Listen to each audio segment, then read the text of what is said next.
Oke, selamat pagi teman-teman. Saya akan membahas mengenai langkah kebijakan moneter Bank Indonesia ke depan di tengah tingginya inflasi, turunnya cadangan devisa, dan pelemahan rupiah. Menurut rilis data ketenagakerjaan Amerika Serikat menunjukkan kondisi tenaga kerja yang relatif kuat. Tingkat pengangguran Amerika Serikat pada bulan September 2022 turun dibandingkan bulan sebelumnya, yang di level 3,5%. Ketatnya pasar tenaga kerja AS secara tidak langsung membuat inflasi bersifat sticky, sehingga semakin membuka ruang bagi The Fed terus hawkish dalam pengetatan kebijakan moneternya. Pasar melihat The Fed berpotensi menaikkan suku bunga sebesar 75 bps pada rapat Federal Open Market Committee November 2022 dengan probabilitas sebesar 81,10% per terakhir 7 Oktober 2022. Dari inflasi Indonesia, per September 2022, inflasi Indonesia tercatat naik 5,95% year on year, mencapai level tertinggi dalam 7 tahun terakhir. Kenaikan inflasi didistribusikan oleh kenaikan BBM bersubsidi, solar, pertalite, dan pertamax yang mendorong kenaikan biaya transportasi.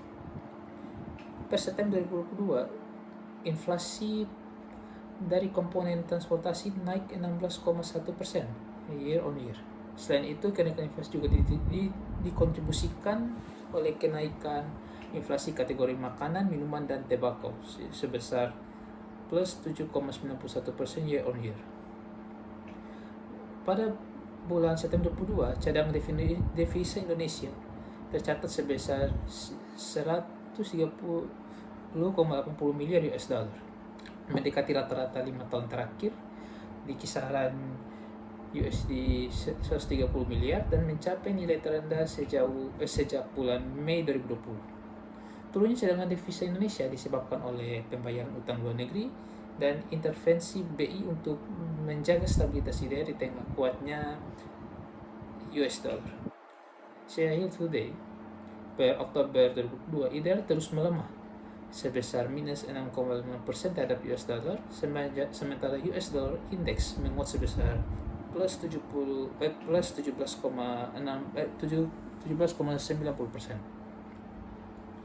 Lalu kita lihat bagaimana prospek kebijakan Bank Indonesia ke depannya.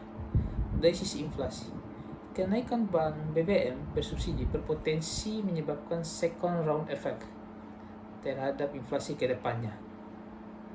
Bisa dikatakan kalau kita lihat, saya mungkin berprediksi bahwa inflasi Indonesia akan berada di atas 7% pada akhir tahun ini. Lalu untuk rupiah, pelemahan rupiah saat ini cukup wajar. Karena diseiring dengan kuatnya US dollar dan pelemahan mata uang emerging market dan developed market. Untuk kedepannya, Indonesian rupiah atau rupiah masih ada potensi melemah terbatas apabila inflasi naik, ISD terus menguat, dan harga komoditas mulai turun.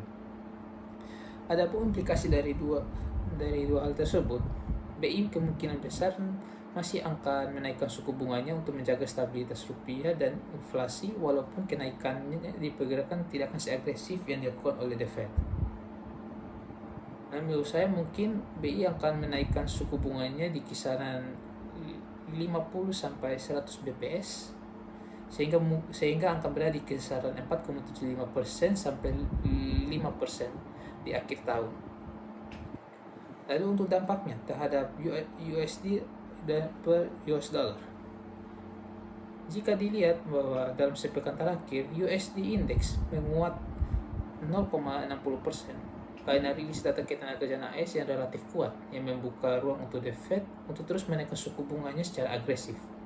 Hal ini membuat Indonesia rupiah melemah sebesar 0,16% terhadap US dollar.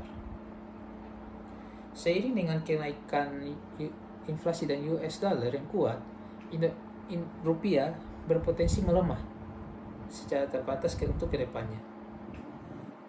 Untuk Indonesian government USD bonds, yield US Treasury untuk 10 years sempat turun ke 3,63%, lalu naik ke 3,88% pada akhir pekan lalu karena rilis dari data ketenagakerjaan AS yang kuat.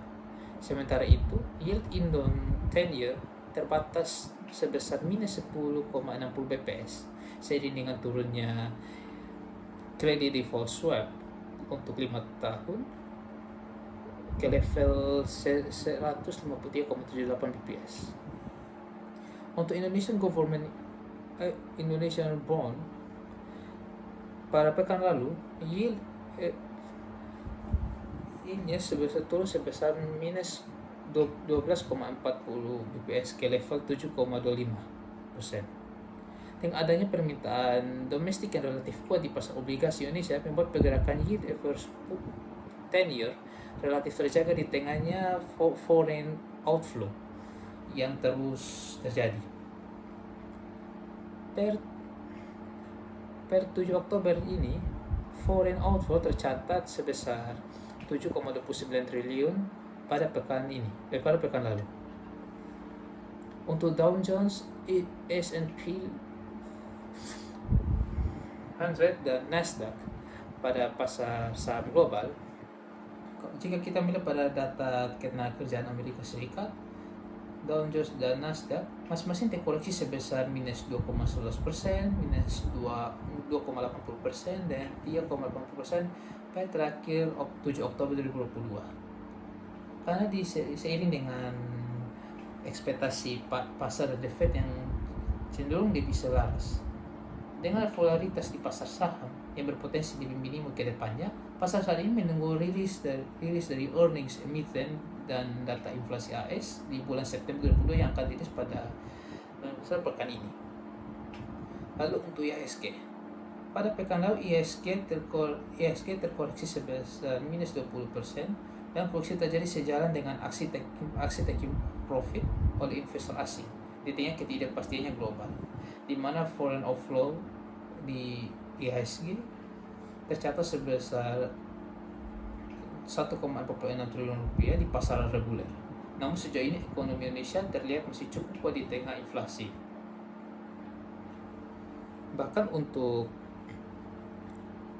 IHSG sekarang berada di 6.939,14 dengan penurunan sebesar 0,79%.